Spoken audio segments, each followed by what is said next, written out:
All right, the attendance tonight was 19,081, was sold out, $9 million gate.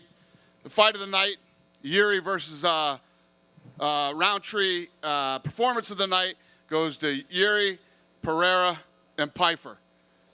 So Yuri was in the fight of the night, performance of the night, he gets 100 grand.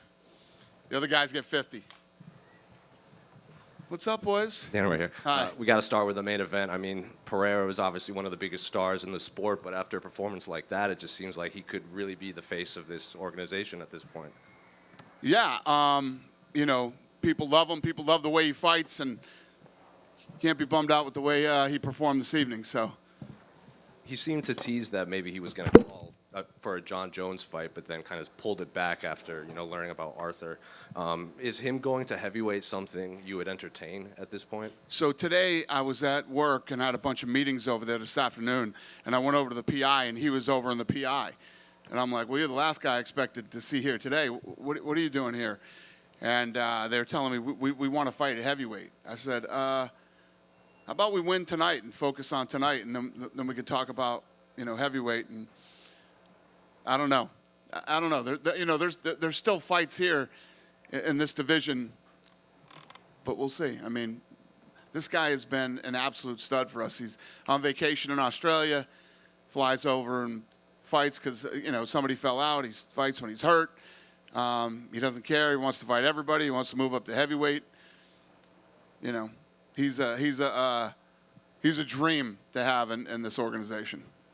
Speaking of the other fights in this division, Carlos Ulberg was in attendance. He spoke with us backstage, and he said, he wants the title shot, but he's willing to fight anybody to get it. Yuri obviously also believes he deserves the next title shot. Two great performances, I guess.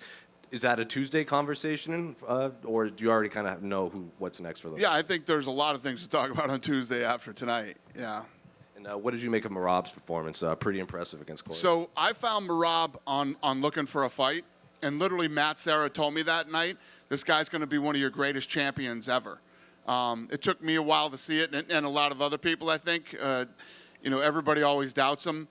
Corey is a very, very fucking tough guy, and wasn't the most exciting fight of the night, but Merab dominated. He seems to want to fight in December, to the surprise of no one. Is that something? I guess you'd entertain another short notice fight for Merab? What did he say? He wants to fight in December pay-per-view. December? Yeah. There's another Tuesday conversation. What did you make of Youssef Zalal's performance too? Yeah, I know. We talked about him. Sucks that he didn't get any money, but looked great. Yeah. Yuri Khalil. We'll send him something. It won't be 50, but we'll give him something. Yuri Khalil, that last round's got to be one of the wildest rounds you'll ever see. Incredible. I mean, to be honest with you, as we were talking about this fight leading up to it, that's what we thought all three rounds were going to be, if it went that far. And just last one for me. What did you make of the Patchy Mix fight? A lot of people seem to think that he had done enough to deserve the victory. That he's what? Daniel Cormier and a lot of other people seem to think he did enough to earn the win. Well, I don't know. Yeah, I don't know what to say about that. Dana, do you think Alex's performance tonight shows how compromised he was going into the first fight? Alex Pereira's performance tonight, how it shows how hurt he was going into the first Ankalaev fight. He said that he wasn't 100%, but it seems like a different... Yeah, I mean, it's one thing to say that, and then you come in and deliver like you did tonight. Yeah, I mean, he did everything he said he was going to do, and... What is your hesitation about him going up to heavyweight? He's mentioned it a few times in the past. He always wanted that John Jones fight, and I understand why maybe that fight wasn't appealing to you, but what is your reservations about sending him to heavyweight at this point? Probably that he was a middleweight. He was a middleweight, and he's going to jump up 2 weight classes in the UFC. It's not like jumping up 2 weight classes in boxing. It's a big jump. And as far as Yuri's performance... And it's not that I have any reservations about it. I mean, the guy is he's in a division that there's still some interesting fights. I don't know. It's just I like the guy so much. We'll see. We'll have to talk about it. I just don't see why, unless he wants to retire, why throwing him in at heavyweight makes any sense. Other than I just end up saying he wants to do it so bad. I'll just say yes. I don't know. And with Yuri, obviously, he's down 2 rounds, comes out in that 3rd round and does exactly what you want your guys to do, right? Just goes for the kill and pushes forward and forward. Do you wish more? Yuri? Yeah. Yeah. I think, as you started to see the body shots and the knees to the body that he was throwing, I think Khalil started to gas too. And then, once it turned into a phone booth fight, somebody was going to get clipped and knocked out.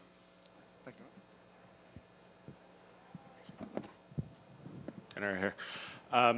Going back to Merab, he had said no one has ever got 4 title defenses in a calendar year, right? He's now tied with 7 other champions, doing it 3 times. When you go into that Tuesday meeting, would his desire to make history and do something no champion has ever done before encourage you a little bit to make that fight for him?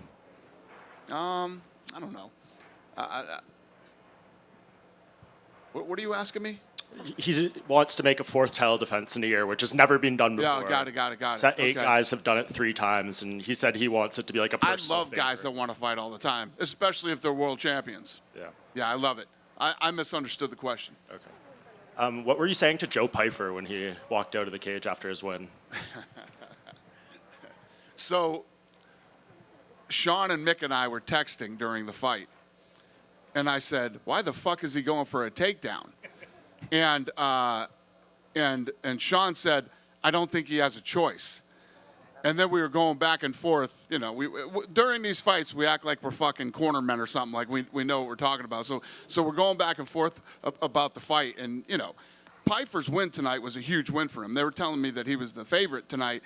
But Abus is a bad dude. He's a tough guy.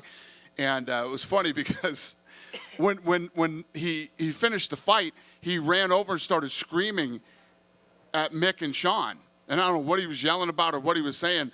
I texted him back and said, "Is he reading our fucking text?" So then when he came out, I was just saying, incredible fight and, massive win for you to not only beat this guy, but beat him the way you beat him. Do you think Alex Pereira is starting to make an argument to be on the Mount Rushmore of MMA fighters, one of the true greatest ever, and losing the belt and regaining it now, something very hard to do? Do I think he's what? On the Mount Rushmore of MMA fighters, one of the top, 4 or 5 best to ever do this? I mean, as you start looking at some of the guys around right now, you start looking at Islam and Alex and Merab and, these guys are doing some pretty badass things right now. Mm-hmm. We haven't had the chance to talk to you since the Canelo Crawford fight. I'm just curious, now that you've had a few weeks to reflect, how did you feel the event went, everything? Yeah, it went great. I mean, the event couldn't have gone off any better than it did. It was very successful. People that were there live felt like the live event was great. The commission told us it's the best boxing event they've done in probably 2 decades. As far as the team and how smooth everything ran. Obviously, Netflix was very happy. It was as close to flawless as it could be. What will you take away from that to try to apply going forward? Because we've heard you talk about boxing for years and the things you don't like, right? Like concerts, pacing, things like that. Did you feel all of that hit the right notes on that event? Yeah, I think that it's no different than the UFC and Power Slap and these other things that I do. As you do, every time you do an event, the event evolves and you figure out things that can be tweaked and fixed and done better. And we'll continue to do that over the next couple of years with boxing. Mm-hmm. And I haven't sat down. We were supposed to do it on, Thursday or Wednesday or whatever, but I've been crazy busy. But I haven't sat down and watched the event yet. We were supposed to do it this week, but I was too busy. Okay. You had said on Logan Paul's podcast that I think it was last week or the week before you were doing a meeting with 60 of your people and people from Paramount and all that stuff to map out the next 7 years. How did those meetings? It went great. I mean, they're all here tonight. All the CBS Paramount people are all here tonight. A lot of the people you saw sitting at the table with us were some of those executives. And the synergy between the two groups already is incredible. So, yeah, we're all really excited. They're fired up about this. And just from what they're telling us they're going to do leading up to the launch, it's bigger than any group of people we've ever been with, any network. It's exciting. It's going to be fun. Do you think the first numbered event of that era, will that be on CBS, or do you think it'll be like just on Paramount Plus? Yeah, I don't know. I think it's going to be on Paramount Plus. If I had to sit here right now and say it, Paramount Plus. Yeah, and you have the boxing deal sorted now. Do you have any updates on the future of Contender Series? Is that one of the properties that you still have to figure out the future plans for? No, I don't have anything on that, but yeah, nothing on that yet. We're still working on that. Okay, and last one. There was a report from a paper or website in Hawaii after you had gone there with Max Holloway saying like UFC Hawaii talks heating up again. Is there anything to that? What? When you went there with Max, Yeah, there was like a I report. saw Max, and what did he say? No, it was a report from a Hawaiian outlet, and it said like UFC Hawaii talks heating up again. I mean, we've been talking for 25 years. Lorenzo and I wanted to go to Hawaii, you know, when we first bought it. I had breakfast with the governor. You know, we're having great conversations. Love to see an arena get built over there. I told Mark Zuckerberg, you're the only billionaire without an arena. Let's get one over in Hawaii. So we'll see how it goes. Thank you, Dana. Yep. Dana right here.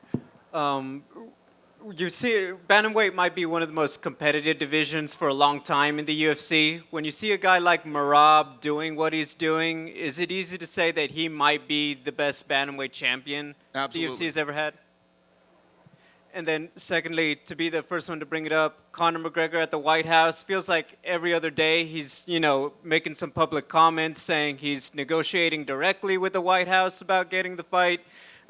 It just feels like that's, you know, the most preeminent guy. Can you just talk about where talks are about Conor's return, White House or otherwise? We're still talking about the production and how everything's going to work at the White House. We have not started negotiating any fights for the White House yet. That won't even start till February. And then finally, I made it clear Conor wants to fight on that card, and you can clearly see Conor is very fired up to fight on that card, but nothing is done yet. And no fights are being negotiated with the White House. Thank you. Final question. The UFC, on the broadcast, you did, you know, honor John Jones's brother. Have you spoken with John or sent a message, and just what did he say? Yeah, I've talked to him a few times. I mean, most of you probably interacted at one point or another with Arthur. He was such a great guy. And, you know, when somebody passes away like that in their sleep, so young, not even 40 years old yet, it's brutal. And, you know, I think that the conversations I've had with John, I think he's handling it pretty well. You know, these things are never easy. I did have one final one on a lighter note. After everything that went into Canelo Crawford, was it nicer or easier to go back to just a regular UFC pay-per-view fight week? What does that mean? Just, well, I'm assuming there was so much extra stuff, big boxing, Netflix, and all that, whereas UFC. But this is what we pay-per-view- do. We did the Sphere. We're going to do the White House. Yeah, I love that shit. Love it. Thank you. The answer is no. Dana, earlier this week, you scheduled Arman Sarukian to fight Dan Hooker in November. Yeah? And will the winner of that fight become the #1 contender in the lightweight division? Will the number of that? Yeah. Yeah. Thank you, Dana. You're welcome. Dan over here. Just shifting back over to Canelo Crawford. I know you mentioned it was a great experience for you. Did any part of that experience promoting that fight here at the Allegiant change your take on stadium events for the UFC side of things? No. And I hate stadiums. Fair enough. But I'll tell you this. The production team did a great job of making it feel not like a stadium.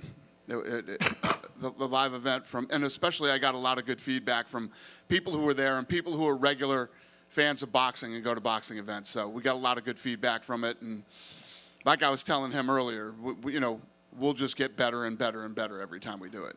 How did that challenge compare to September the year prior doing Noche at the Sphere? What's that?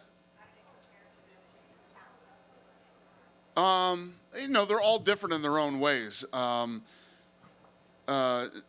Noche was really expensive, and you had to get a lot of really technical shit that not a lot of people know how to do done in a very short amount of time. So when you think about it, we did Noche as a sports organization. I thought after we did it, people would all be trying to do it. Nobody's fucking trying to do that. You notice that? The answer to that, and the reason that is because It's very complicated to do, and it's very expensive. We're literally the only ones that have done it. For sure. Last one for me. Alex Pereira was seen once again grabbing his toe there at the end. Did you catch that by any chance? Did you see Alex grabbing his toe? Huh? What's that? Yeah. He definitely either dislocated or broke his toes or something. I don't know that for a fact, but I saw what all of you saw, and it definitely looked like he fucked his toes up. Right. Yes, sir. Go ahead. Dana, how's it going? I know you have like thousands of questions about the White House. Do you think it's going to be possible to add Alex fight and jury fight at the White House card? And another one, what do you think about the Magomed? It's not the best performance. What he needs to do to get back to the title shot? Hit me with that one.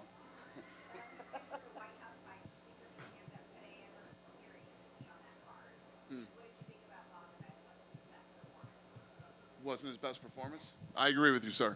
I mean, I don't know what else to say to you other than that, he had a rough night.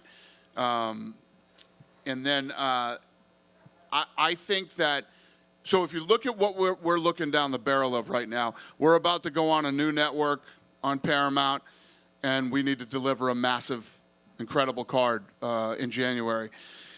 And then in February, we'll start looking at building the White House card, which I will right now tell you will be the greatest fight card ever assembled in the history of definitely this company.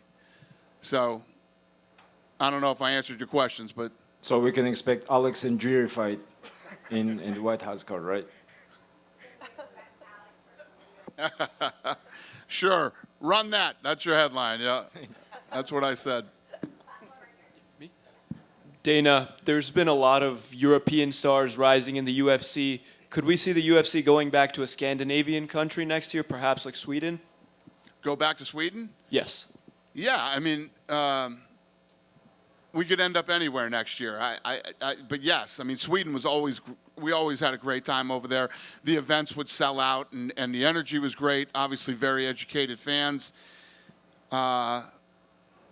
I don't eat McDonald's, but they got a really cool McDonald's over there, too. It's like a 3-story McDonald's. You know what I'm talking about? Yeah, it's awesome. So that's the only restaurant that would be open by the time we get out of the fights, and the place would be packed. Yeah, I love Sweden. The answer is yes. Sounds like a plan. And one last question for me. Arman Sarukian and Dan Hooker, they said they need security to hold them back because if they see each other before the fight, they're going to start a brawl. Are we going to have that extra security to protect this main event? I mean, every weekend when we do these things, there's all kinds of crazy shit that happens, and there's just the shit that happens at the PI. I mean, imagine the people that run into each other over there all the time. It's part of the business, and, we don't beef up any extra security because we think guys are talking shit. It's part of the business. Thank you, Dana. Thank you. Sorry, just one more, Dana. When you say things like it's going to be the greatest fight card ever assembled, our imaginations run wild, right? And one of the things people have been wondering about is Ronda Rousey. She posted like she's finding her love for MMA again and training hard. Have you talked to her? Does she have any desire to return to the UFC? Yeah, her and I are still very close, and we talk. I would say we probably talk once every 3 months or something like that. And she was in Vegas recently. And she came by the offices, but I don't know what her plans are. I think she's just training again. Okay. Would you throw out a feeler and see if she would be interested in that?